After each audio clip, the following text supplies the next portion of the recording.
주식 투자 심플하게 충분하게 스텝스. 투자자 입장에서 빠르고 정확한 시황을 전달드릴 최경진의 퀵시황입니다. 오늘은 오랜만에 강한 섹터들이 조금 명확하게 보였던 것 같습니다. 어떠셨나요? 네. 우리나라 말을 영어로 표현하는 게 상당히 좀 어려운데 예전에 그 BTS의 지민이라는 친구가 크리스마스 송을 만든 게 있어요. 거기에 소복이라는 단어가 나오는데 그거를 해석을 못 해가지고 하여튼 뭐 그쪽에는 난리가 났었다. 뭐 그런 적이 있었는데 오늘 시장 같은 경우는 비실비실이 어울릴 것 같네요. 네, 오늘도 바로 질문 드리겠습니다. 해외 시장 하락에도 국내 시장은 상승했지만 초반 강세를 유지하지 못했습니다. 장중 흐름에 대해 설명해 주시죠. 네, 어제 유럽도 빠지고 미국도 빠지고 해서 오늘 우리나라 시장은 약세가 되지 않을까 싶었는데 오늘 갑자기 아침에 이렇게 올라가지고 외국인이 선물을 또 많이 샀어요. 예, 장중에 또 7,000개까지 올라갔다가 그걸 넘지 못하고 내려왔는데 일단 뭐 하여튼 그런 매수가 있어가지고 우리나라는 강세였는데 중간에 그 우리나라의 경제 지표, 산업 생산이나 뭐 이런 것들이 나와가지고 그런 게 조금 이 상승 탄력을 주는데 좀 도움이 되지 않았나 싶었는데 10시 반 정도에 중국의 지표는 또 안 좋게 나와가지고 예. 그것 때문에 중국이 밀리니까 좀 밀리지 않았을까도 싶거든요. 근데 오후 2시 20분 정도였는데 그때 외국인이 오늘 코스피에서 그나마 조금이라도 500억 정도 매수를 하고 있다가 24분 정도 그거 지나고 나서 갑자기 매도를 하기 시작했어요. 매수하고 있던 600억 다 팔고 종가에 더 팔아가지고 오늘 매도가 거의 그 시점부터는 2,300억 정도의 매도가 쏟아졌습니다. 뭐 단기적으로 오른 종목들을 판 건지 그렇게 봤는데 오늘도 보니까 전기전자를 3,000억을 매도를 했네요, 보니. 여전히 외국인은 매도를 하고 있다. 우리나라가 이렇게 약세인 점에 대해서 뭐 말이 좀 많은데 왜 이렇게 디스카운트가 심한가? 특정 뭐 이렇게 전문가들 얘기를 보니까 지금 현재 우리나라의 디스카운트 수준은 이머징 시장 다른 국가들 대비 평균 대비 마이너스 21%로 할인되고 있고 선진국 시장 대비는 마이너스 47%라고 얘기를 했어요. 이게 어느 정도 평균적으로 우리나라는 디스카운트가 되는데 한 15% 그리고 한 선진국 대비는 한 30%? 요 정도 이제 그 디스카운트가 됐었거든요. 근데 지금은 그보다 훨씬 더 벌어졌다. 그래서 뭐 주식이 비싸다고 얘기하는 사람들은 그 잘못된 얘기죠. 예, 물론 뭐 해외 시장이 더 비쌀 수도 있긴 한데 해외 시장이 또 비싼 데는 또 그나마 또 그런 이유가 있지 않겠습니까? 근데 우리나라 시장은 해외 시장 대비해서 할인율이 너무 심하게 벌어지고 있다. 왜 이렇게 디스카운트가 심한가? 거기에 대해서는 또 아무도 답을 못 하는 것 같습니다. 근데 뭐 들리는 얘기는 뭐 인플레이션에 가장 취약한 국가로 우리나라를 꼽고 있다. 근데 그렇게 따진다면 일본도 지금 엔화가 약세인데 일본도 에너지 그 수입을 상당히 많이 의존하고 있는데 당연히 일본도 안 좋아야 되는 거겠죠. 근데 우리나라보다 일본은 더 올라와 있어요. 예. 뭐 하여튼 그런 부분도 있고 그 외에 뭐 지정학적 리스크 뭐 얘기를 늘 하겠지만 그렇다 하더라도 뭐 미사일 한두 번 쏘는 것도 아니고 네. 그렇다 하더라도 지금 더 내려와 있고 우리나라 기업들에 대해서 이렇게 비관적으로 보는 이유가 도대체 뭔가 명확하게 이렇게 뭐 외국인한테 가서 물어볼 수가 없으니까 뭘 이렇게 딱 꼬집어서 말씀을 드리긴 어려운데 지금 현재 우리나라 시장의 매력도가 너무너무 낮다. 지금 현재. 네. 디스카운트가 이렇게 많이 된 적은 거의 없습니다, 사실. 네. GDP 대비해가지고 뭐 우리나라 시장이 뭐 몇 프로 뭐 이게 높고 100을 기준으로 해가지고 뭐 이런 얘기 하는데 뭐 그런 것보다는 지금 해외 시장 대비해가지고 이렇게 쌀 이유는 없지 않는가 하는 생각입니다. 근데 오늘도 삼성전자는 빠졌죠. 네, 전기전자에 매도를 하면서. 삼성전자가 돌아서는 게 지금은 우리나라 시장에서 가장 필요한 요인이 아닌가 싶습니다. 네. 뉴스가 많은데요. 일단 어제 그 유럽의 3월 경제 심리는 108.5가 나왔어요. 근데 이전치가 113이었는데 그렇게 크게 떨어지질 않았습니다. 그리고 3월 소비자 신뢰 최종치는 마이너스 18.7. 지난번에 나왔던 잠정치와 똑같이 나왔고요. 미국의 30년 모기지금리가 4.8이 됐어요. 4.5였는데 또 올랐습니다. 4.8. 이게 이제 신청 건수가 마이너스 6.8%. 4.8%면은 사실 부담이 좀 되죠. 선진국 같은 경우는. 네, 금리도 그렇게 높지 않은 상태에서 이게 대출 이자가 4.8이면 우리나라한테도 이건 상당히 높은 수치로 보여지는데 뭐 시장 지수도 떨어지고 재용자도 감소를 했어요. 네. 그리고 브라질의 2월 생산자 물가는 월간으로 0.56%, 이전치는 1.2%였는데 이게 이제 분기 단위로는 20.1% 올랐다. 그리고 독일의 3월 인플레이션율 이게 나왔는데 월간으로 또 2.5%가 올랐어요. 독일이 월간으로. 이게 이제 연간으로는 7.3%거든요. 상당히 지금 높은 거죠, 지금. 독일이 지금 그래서 지금 난리가 난 게 아닌가 싶은데 이게 이전치는 5.1%였고 전망은 6.3이었어요. 근데 7.3이 나왔다라는 거죠. 미국의 3월 ADP 고용 같은 경우는 45만 명을 좀 넘게 나왔는데 뭐 이거는 또 이번에는 전망이랑 비슷하게 나왔습니다.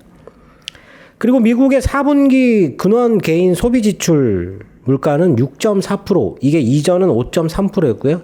소비자 지출 물가는 5%, 이전은 4.6%, 계속 올라가고 있습니다. 지금 현재. 네.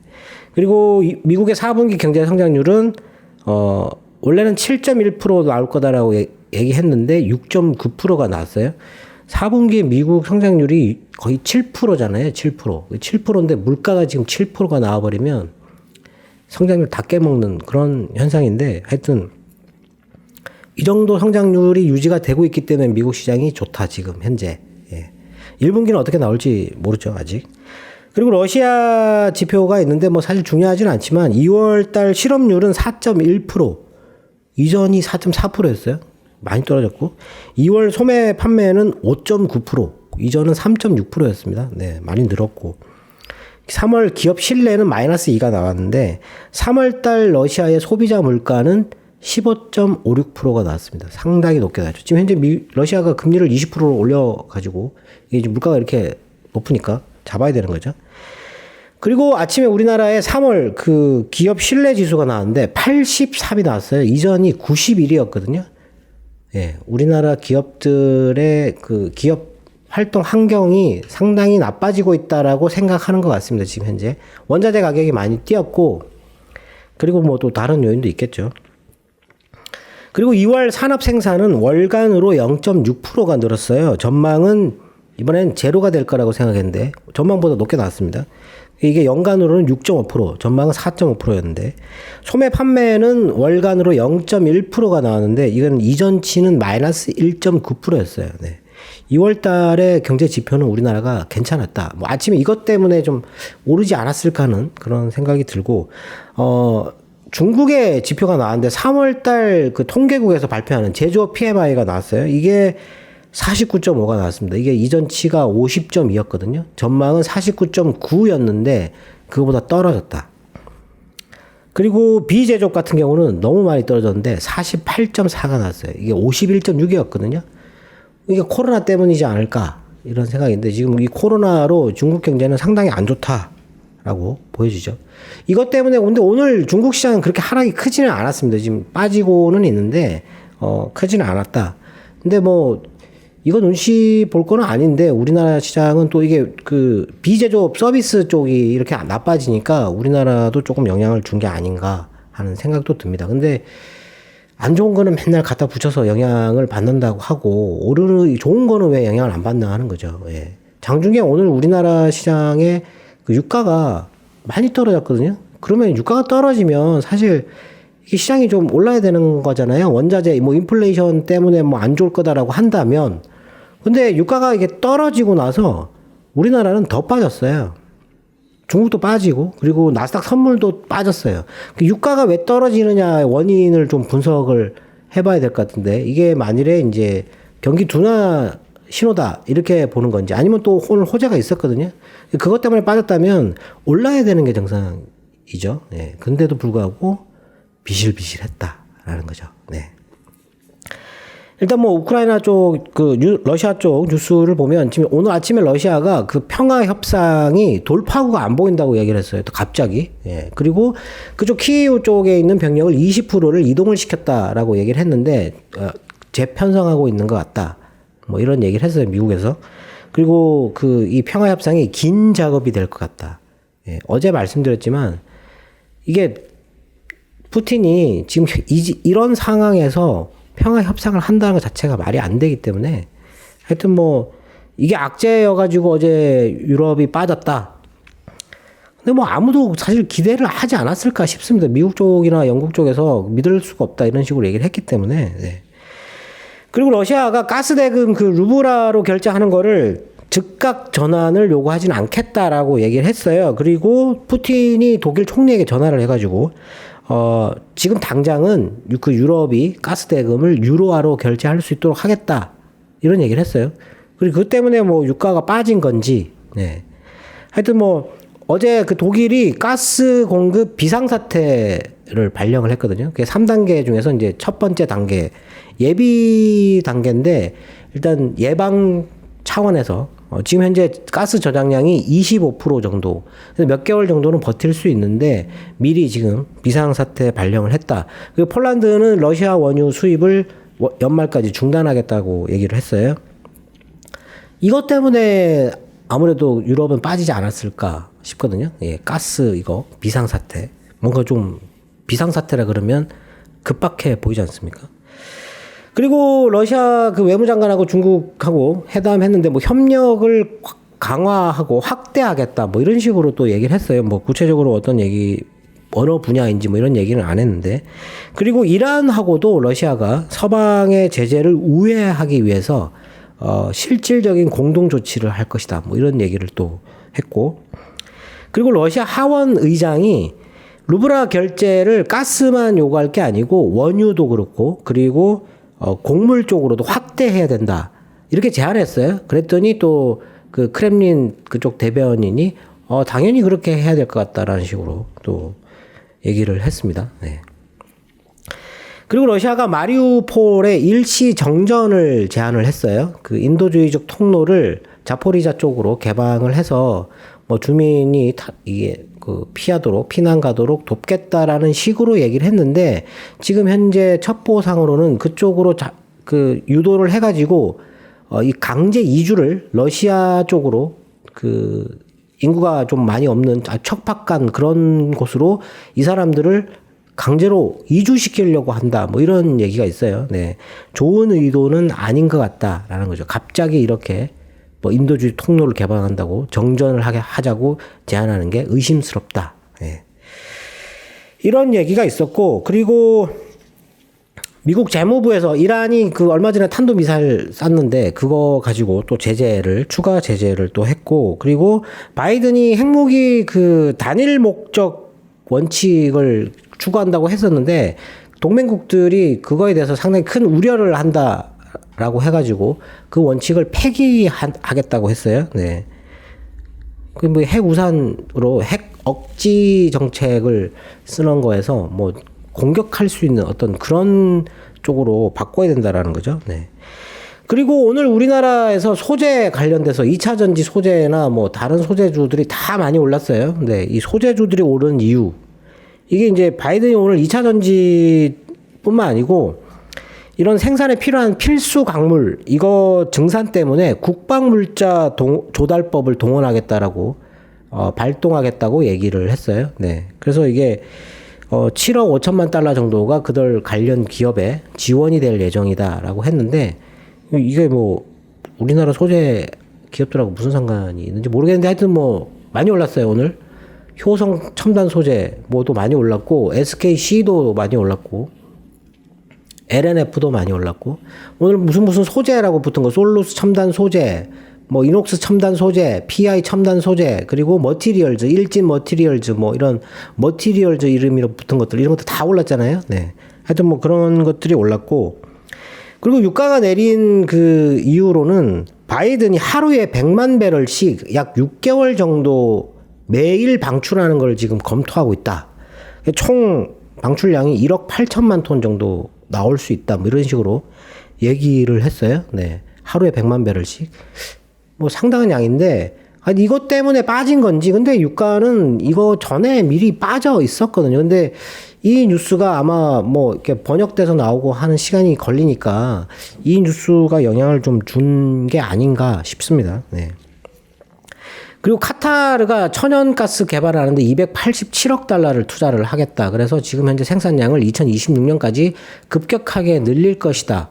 그러면 유럽에서 소비되는 천연가스는 충분히 조달이 가능하다. 하여튼 뭐 이런 또 얘기가 있었어요. 네. 그리고 중국에서 베이징이 그 임대료가 너무 높아가지고 이게 너무 과도하다라고 생각되면 직접 가격 조정을 하겠다라고 얘기를 했어요. 불응하면은 뭐 그 강제 처벌까지 할 거다라고 얘기를 했고, 거래를 중단시키는 것도 불사하겠다 뭐 이런 식으로 강하게 얘기를 했어요. 지금 부동산 뭐 임대료가 좀 상당히 많이 경제에 충격을 줄 정도로 높게 뛰고 있는 것 같습니다, 지금. 그리고 그 국제 결제 시스템 스위프트에서 그 위안화 결제 비중이 2.7%로 늘었다고 했는데 이게 지금 엔화를 넘어섰어요. 위안화가. 근데 여기에서 지금 가장 크게 이번에 좀 영향을 준 게 지금 뭐 원유 러시아 원유 뭐 이런 것도 얘기가 있겠지만 작년에 철광석을 수입하는데 그 거래 결제 대금으로 위안화를 결제를 했다라는 거죠. 그 바우 철강이라고 그 회사가 그 최대 철강 회사인데 지금 철강 회사들이 지금 위안화 거래를 늘리고 있다라는 거죠. 예. 다른 거는 모르겠지만 이 그 미국한테 이 달러의 그 이 지위 있지 않습니까? 이거를 위협하는 어떤 그런 행위나 아니면 그런 조짐이 나오면 미국은 즉각 반응을 하게 돼 있어요. 그리고 이게 슬슬 가는 게 아닙니다. 그런 게 나오면 단호한 조치를 취할 수 있습니다. 그래서 조금 우려가 되는 그런 뉴스들이죠. 아직은 뭐 그렇지만 지금 엔화를 제쳤다라고 할 정도면 이게 그리고 이제 러시아 때문에 이 거래 비중이 계속 증가할 것 같다라는 거죠. 지금 현재 인도도 그렇고, 예. 그렇기 때문에 미국이 이 부분에 있어가지고 절대 양보를 할 수 있는 부분은 아니거든요. 네. 요게 지금 조금 불안한 요인이긴 한데 이것도 당장의 불안한 요인은 아니겠죠. 네. 하여튼 뭐 단호한 조치가 있지 않을까 싶습니다. 근데 뭐 시장에 오늘 나온 뉴스들로 보면 우리나라 시장이 올랐다가 밀릴 이유는 없죠. 지금 유가가 빠졌기 때문에 오히려 그게 더 올랐어야 되는 게 아닌가 하는 생각인데 오늘 우리나라 금리는 또 올랐잖아요. 예, 금리는 올랐는데 어제 달러가 많이 떨어졌어요. 달러가 많이 떨어져가지고 오늘 우리나라 환율도 더 강세로 가야 되지 않을까 싶은데 오늘 환율이 거의 움직이질 않았습니다. 엔화 같은 경우는 약세로 갔다가 다시 내려왔는데 위안화를 보니까 지금 이틀 연속 크게 떨어졌어요. 6.39 위안까지 이렇게 약세로 올라갔다가 다시 지금 6.35로 내려오고 있습니다. 지금. 네. 위안화 결제 뭐 이게 이것 때문에 늘어나는 건지 아니면 중국의 투자가 늘어나는 건지 하여튼 중국의 위안화가 강세를 띠고 있다. 그거 외에는 지금 사실 딱히 지금 우리나라가 비실비실 거릴 이유는 없는 것 같습니다. 네. 말씀처럼 유가 하락폭이 커서 기대감이 있었는데요. 유가 하락이 약재일까요? 에너지 가격이 내리면 일단 지금 에너지 가격 때문에 오른 물가 상승분 이거를 우려하니까 당연히 뭐 그 유가가 내리는 게 호재가 되겠죠. 근데 지금 금리가 역전된 거 때문에 경기 둔화를 자꾸 얘기하잖아요. 근데 이게 뭐 걱정하지 마라 이렇게 얘기하시는 분들도 있는데 당연히 걱정은 안 합니다. 예. 왜냐하면 그 과거 데이터도 보면 금리가 역전되고 나서 실제 침체가 발생하기까지 미국 시장은 20% 이상 올라요. 과거에 그렇게 올랐어요. 평균적으로. 예. 지금 당장 20% 오를 건데 무슨 걱정을 하겠습니까? 다만 논쟁을 한다라는 거고 이게 미국한테는 좋아요. 미국은 올라가지. 금리가 올라갈 때 시장이 강하게 올라간다 그랬지 않습니까? 그러니까 미국한테는 당연히 좋죠. 근데 이머징 시장 쪽은 안 좋다라는 겁니다. 우리 시장은 안 좋을 수 있다라는 거죠. 그런 논쟁이 자꾸 뜨거워지게 되면. 예. 근데 이게 유가가 금리가 역전돼서 침체 얘기를 하고 있는데 유가가 이게 떨어지잖아요. 그럼 이제 무슨 얘기를 하게 되냐면 수요가 감소할 수 있다. 감소된다. 이런 얘기를 갖다 붙일 수 있는 거거든요. 오늘 뭐 비축률을 방출한다라는 호재가 있었지만 중국의 경제 지표가 나빠가지고 만일에 유가가 떨어지는 거라면 이 경기가 둔화되고 안 좋아지기 때문에 수요가 줄어든다라고 해석할 수 있는 거거든요. 그렇게 되면은 이제 또 안 좋은 거죠. 예. 뭐 갖다 붙이기 나름인데 뭐 오늘 시장에서 유가가 떨어지면 주가가 올라가야 되는 게 지금 현재 상황으로서는 맞다고 생각되는데 더 떨어진 걸로 봐서는 수요 둔화 이거를 얘기하는 게 아닌가 싶습니다. 그래서 유가 하락이 무조건 호재로 반영되지는 않는다 이렇게 보여집니다. 네. 그리고 오늘 뭐 특징주 같은 경우는 뭐 아까 말씀드린 소재 관련된 주식들 다 올랐고 오늘 뭐 좀 눈에 띄게 오른 주식이 코오롱인더거든요. 이게 얼마 전에 아라미드 증설한다고 생산 증설한다고 얘기를 했었는데 오늘 많이 올랐어요. 그동안 계속 안 오르다가 좀 아까운 주식이고 그리고 비나텍이라고 수소 연료 전지 부품 만드는 회사가 있는데 그게 지금 이틀 연속 좋은 흐름이고 에코마케팅은 3일째 계속 올라가고 있고 브랜드엑스 코퍼레이션도 지금 3일째 좋은 흐름을 띠고 있고 오늘 5G가 오늘 많이 올랐어요. 그 HFR 수주가 있을 수 있다라는 소문이 돌아가지고 오늘 14% 뛰었는데 이노와이어리스도 일본 쪽 매출이 잡힌다 이래가지고 또 올랐어요. 5G도 다 좋은 게 아니고 실적이 좋은 거 그게 세 가지가 있어요. HFR, 유비쿼스 그리고 이노와이어리스 이 세 개 외에는 다른 건 안 좋습니다. 5G라 해가지고 막 다른 거 다 많이 빠지는 거 골라가지고 사면 안 되고 요거 세 개만 보시는 게 좋을 것 같고요.